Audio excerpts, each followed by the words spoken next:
All right, guys, it's Austin again with the Ghost Gunners, and this is part 2 of a video.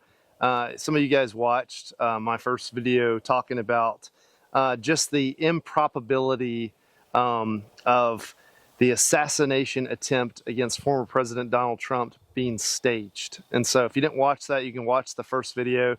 My point is real simple.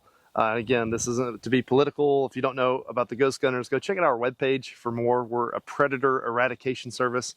But in my first video, I make the point that to stage a 150 or 164 yard shot on Trump's ear is ridiculous. And so, of course, I filmed the day after the assassination attempt. And so I've gotten a couple comments talking about how that's not what people are saying. They're saying that there was no shooting at all, that Trump had a blood capsule in his hand and all these other crazy things. So there is there's endless conspiracy theories. I think it's funny. I've heard the term for the first time, BlueAnon. That's used to describe kind of the left-leaning liberal side of conspiracy. Then, of course, QAnon is the far right-leaning side of conspiracy. And so now I've seen like every conspiracy that's out there under the sun. And so if you're like, oh, nobody is saying they purposefully tried to aim for his ear, just go look on X or Twitter and you'll see plenty of stuff. So it's quite ridiculous. And so for this very short video, I just want to give a quick little update and show some of the people that, again, don't have access to ranges and the kind of freedoms that we enjoy in Texas, what the assassin was using as it has come out. And so that's what I want to do in this video. If you did not know, Thomas Crooks was using a DPMS AR-15 outfitted with an EOTech red dot, most likely an EOTech 512 from the pictures. And so, of course, you can find those pictures everywhere. I'll show them to you here in this video. And so they're a little blurry, but it's easy for a shooter to make out that that's what he's using. In fact, in the video clip, you can see as well, I don't believe he had a magnifier, from what I can tell. He just had a standard EOTech. So I'm going to show you what that would have looked like. Again, making this an impossibly difficult shot if it was intentionally purposed to be on Donald Trump's ear. It's just stupid. It's wild. So I need to say that for those of you who just don't know guns, but it's nuts. I will also just take a moment to dispel some of the conspiracies that I've even followed as this thing has been developing, and as we've now got some new updates and new reports from those investigations. And so that's what we're going to do today. Also want to point out something. The range of this shot is kind of all over the place. I've heard 150 yards. We set our target, which is out there, at 164 yards, which is, there's some videos that are saying that's exactly how far it was, 164 yards. So from our bench to there, that is the range. Of course, the would-be assassin was at an elevated position. Some of you have asked if I could get to an elevated position and show you what it looked like to take that shot. I can. I don't think I'm going to. Getting that high out here, we could do it, but there's not really any point. So Trump's stage was high at a distance. Shooter was an elevated position. It's not going to make that much difference in my shooting the target down there. But that is 164 yards away as the crow flies. Okay, so what was the would-be assassin using? Well, it wasn't this. This is a very, very nice POF Revolution P415 short barrel rifle, all legal in our state, registered, all that good stuff. So this is outfitted with a suppressor and an EOTech, which is what he would have been using. This also has a magnifier that he wouldn't have used.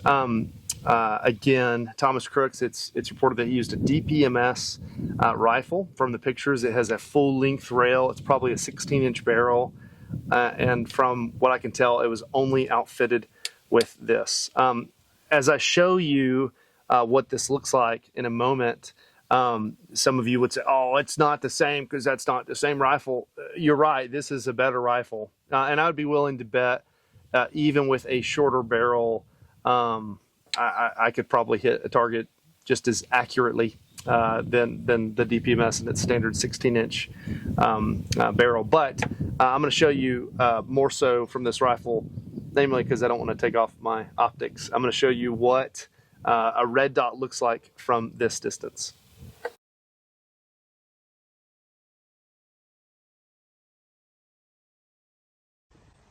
All right, there is our target at 164 yards. You can see the EOTech has that classic donut red dot shape. But just kidding, this is with a magnifier. So if I move that to the side, this is what that looks like at 164 yards with just a holographic red dot. Now, if you're like, I can't really see anything, you're right. If you say, I can't really see the ear on that target, you're definitely right. We try to zoom in with the iPhone. Of course, that's cheating because, again, you can't zoom in with your eyeball, but even with the iPhone zoomed in, it is incredibly far at that distance. That's, again, 164 yards with an EOTech. So for comparison purposes, here is the EOTech at 50 yards, zoomed into 1.5, and maybe zoomed into 1.7 if you get really close to the eye box, right? So with your eyeball, I mean, that's about what it looks like. So EOTech at 50 yards. And here's the EOTech at 100 yards. So you can see the gong down there, and you can, it's a little bit blurry and this EOTech is a little bit dirty, but you can see kind of stuff at that range. I mean, you can clearly see the 50-yard target, and the 100-yard target is just now showing up with the red dot that's almost as big as the target. So it's 100 yards with the EOTech.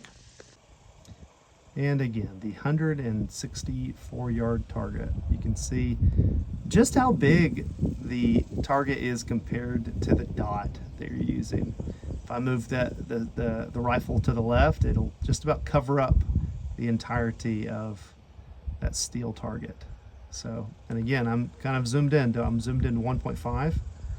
So more or less, you know, it's going to look a little bit more probably like this, honestly. So just taking it out to 0.5, that's the 164 yards. If you're not catching on, the red dot is, it's the same as having no magnification at all. It doesn't take you any closer to the target. There's no variable zoom, there is nothing. You're basically staring at a little hologram with a dot instead of what would be iron sights or traditional sights.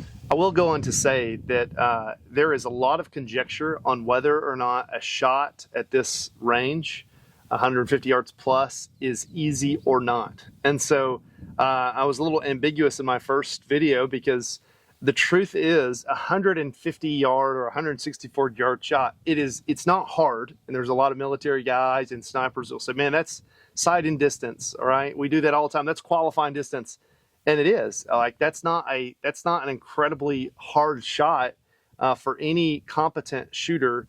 But the point of the first video, to aim at a specific area like an ear at that range, that's like impossible. That would be the equivalent of hitting, you know, a grape at 160 yards. Now with a scope, I've got rifles that could do that. All right, I've got rifles with me right now that could do that. But with a red dot, that's too far away for something that small. Unless you have like, I don't know, whatever comes after 20/20 vision. All right, so if you've got that and you can like see that far and you can see the grape at that distance, then you could shoot it. But this is as kind of as basic as it gets for setup. So let me show you what this looks like. Okay, now that we've got our target set up, let's take a couple of shots and see where exactly There you go. We've got a camera at downrange to see the impact point. The first shot I'm going to aim as close to the head area of the steel as I possibly can.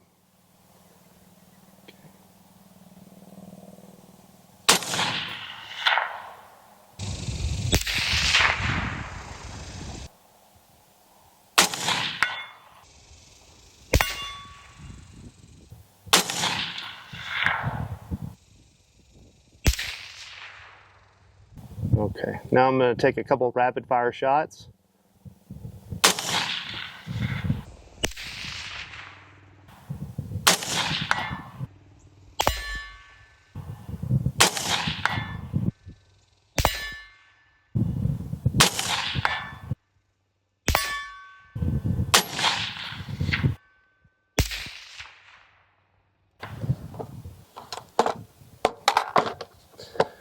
And that's what we got. So you can see the shots at this distance. You can see the 4 rounds that missed this target just barely, and where they went. Of course, this is using a bench. This is using a rest. This is not under any stress or duress. And so I'm as stable as I can be as I'm making these shots. But even them 3 made on target, or maybe 4, I'm not sure. You can tell from the video, but the other 4 miss just barely. The point being here that very hard with a red dot to make precision shots at 164 yards. It's not hard to hit a target at 164 yards, but it is very hard to make a precision shot.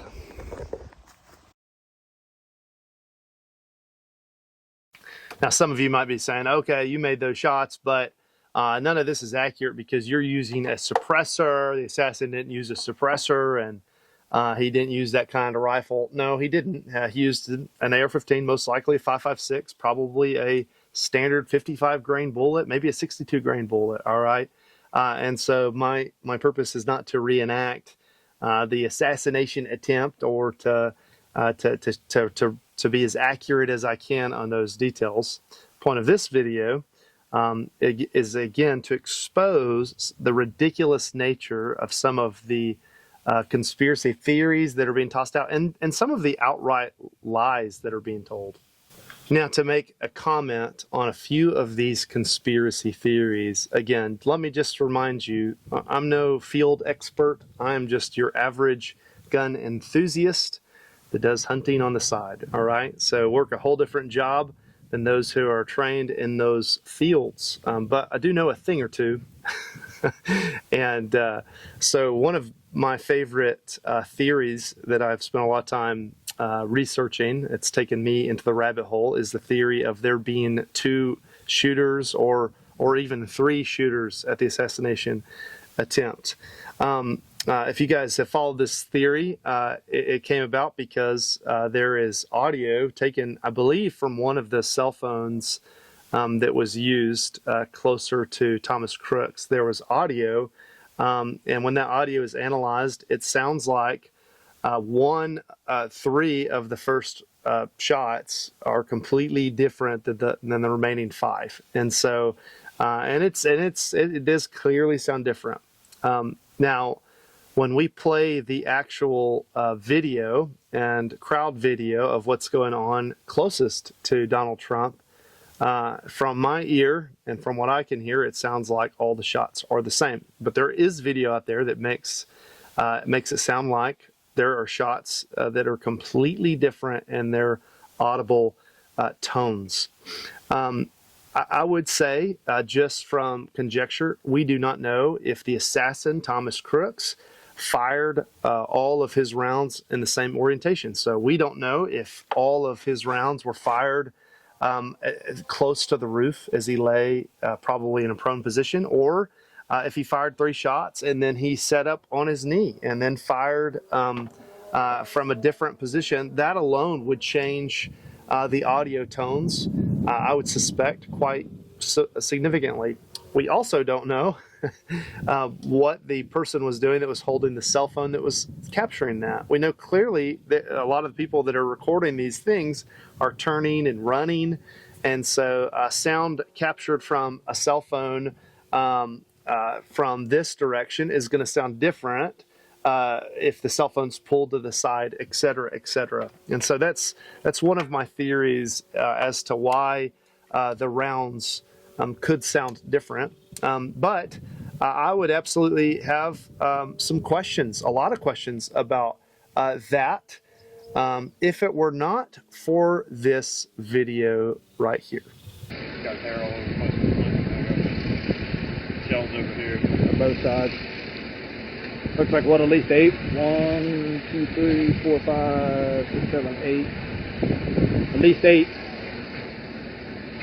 So as you can see from that new video released from the body cams of those who were responding in the immediate aftermath, it would appear that they count 8 rounds on the roof immediately. Now, could those have been staged, and could somebody have come up there and planted a few more? Maybe. But I just want to say this about the world of conspiracy. Again, I made it a point in my first video. We're real quick to point the finger towards law enforcement. Mind you, I don't really trust a lot of the government stuff. All right. So, I mean, there's plenty of things the government does that don't exactly make it trustworthy. But the notion that everybody's in on it, and the big deep state notion that that there would be some sort of mass cover up, it does deny one simple fact.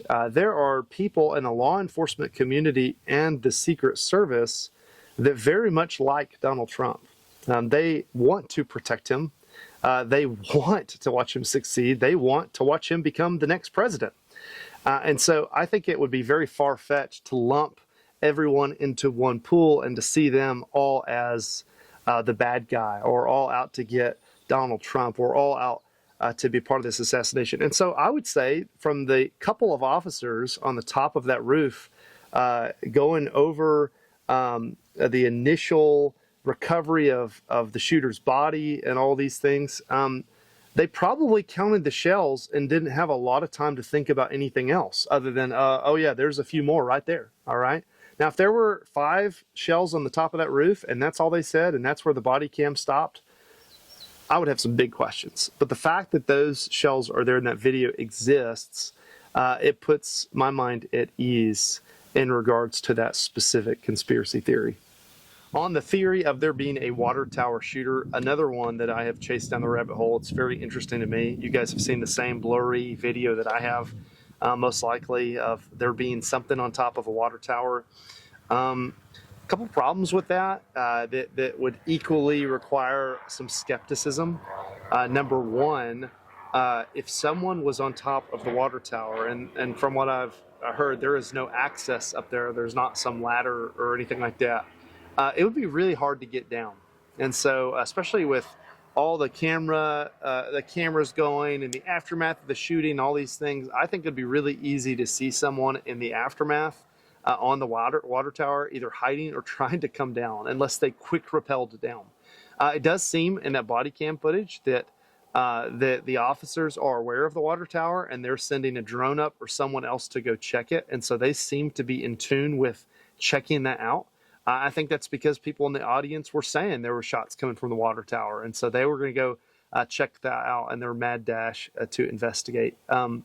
There's a really great video I'll play here. I found on X as well, or Twitter, that shows I guess where all the shots came from and what they hit along the way. I'll play that right now. This model represents Thomas Crooks. His position can be seen here in this image, which illustrates exactly where he was. Turning around, we can see the path of all the bullets that were fired from this location. I placed a 10-foot red disc downrange to represent what an average shooter could hit easily. Now let's take a look at this first shot fired. Coming from our key location, bullet 1 grazes President Trump's ear. This is the same bullet that hit the spectator in the stands. We know this through video evidence. As President Trump is talking, the first shot rings out just after he says, "Take a look at what happened." Something to say. Take a look at what happened. We can see the vapor trail of a bullet strike, which is the same bullet that struck President Trump's ear a split second earlier, and this video is this location here. Back at the podium, President Trump is shot and grabs his ear, falling to the ground as more shots rang out. In total, there were 7 or 8 shots, so let's rewind and watch this at regular speed. Take a look at what happened.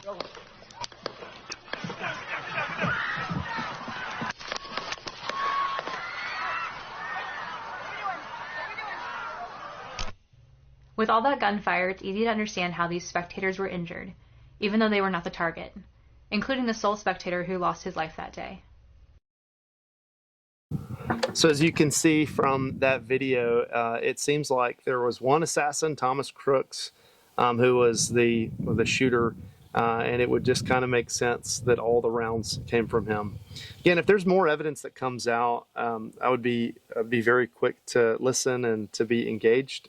But the officers and the first response team on the roof and them counting the number of rounds, man, that's just like, that's enough for me to rest a lot of conspiracy. Like, I don't have to keep asking questions. So why did the gun sound different in one audio? I mean, I would I guess ask back, why did all the rounds sound like they were coming from the same type of rifle, closer to Trump, with the way that they were recoiling and with their sonic boom and the way they were hitting stuff. It just sounds like they were coming from the same place. You see something that said, take a look at what happened.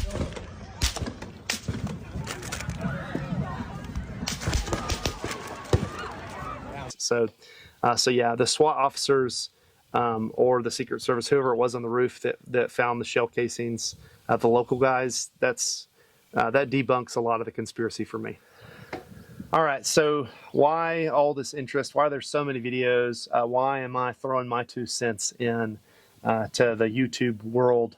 I would just say it like this, man. If you were old enough to watch the assassination of JFK or the attempted assassination of Ronald Reagan, like I wasn't, but I remember growing up in a family that the conspiracy theories were talked about like a lot, and I remember always being interested in that. And so we live close to Dallas, and so I've seen a place where JFK was shot, and there's still people that stand out there with flyers and like sell them, promoting all the conspiracy around that. And so again, this is the first event that has taken place like this, with an assassination attempt on a former president, where there's 1,000 video cameras going. All right. Now, some of you might draw conspiracy from that. Why was CNN there? All this other stuff.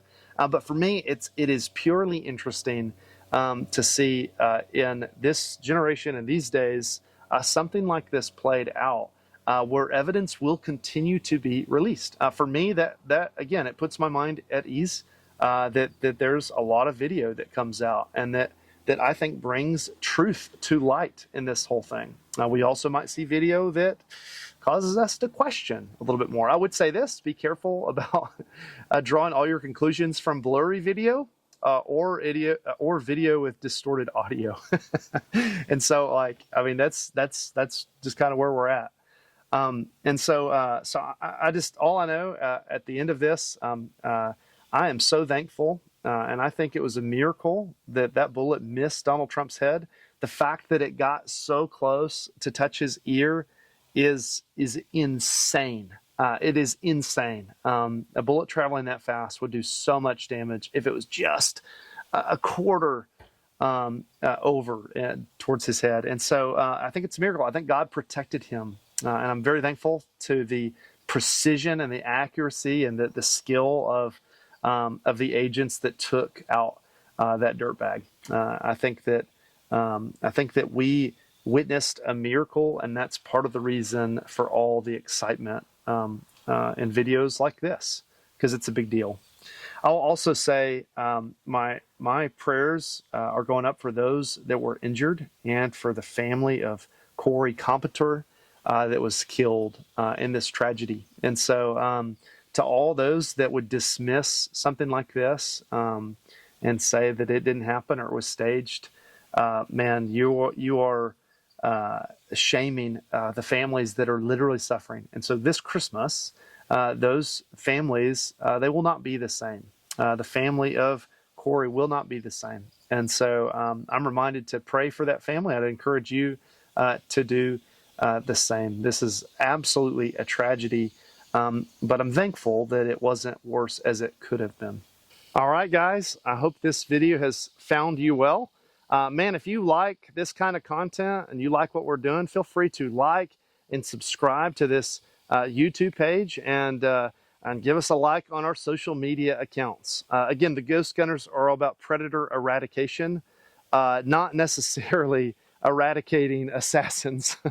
Although I guess if the world gets crazy, we might be doing some of that. But no, we are after predators, hogs and coyotes here in the great state of Texas and really across the nation. So check out our webpage for more. Again, I hope this video finds you well, and we will see you next time.